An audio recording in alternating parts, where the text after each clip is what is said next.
North Carolina loses to Notre Dame in South Bend 44-34 in a game that the Tar Heels had their chances, but ultimately fell short in pulling off the upset over the 11th ranked Fighting Irish. The story of this game is that UNC has a top 15 offense led by one of, if not the toughest quarterback in the country in Sam Howell, paired with a defense that cannot be trusted at all to make a stop. If you're looking for a play to sum up the Carolina defensive experience, look no further than the 91-yard rush by Kyron Williams, where they had him dead in the backfield, had him again on the edge, and a stiff arm later, he's off to the races. It's why people say that this defense is close, but when it's the same miscues week in and week out, it's fair to question how close you really are when there's been very little improvement when it comes to tackling and taking the correct angles to the ball. The frustrating part with the defense is that you do have a generational quarterback to where even if they are mediocre,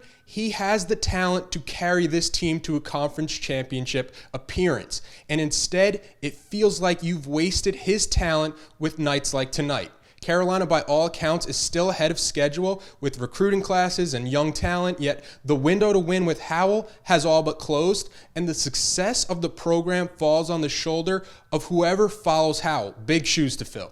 Notre Dame scored on 8 of 10 possessions, and you're just never going to win a game with a performance like that on the road when you're playing against a talented team, a hostile crowd, and the referees. You almost never expect referees to have a good game. However, they were extra bad tonight with game-changing calls, with each one seeming to go against Carolina.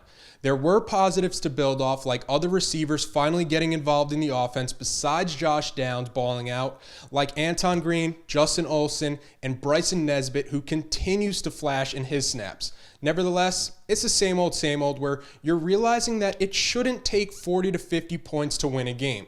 The tough stretch of games continues now for Carolina, with an undefeated Wake Forest coming to town.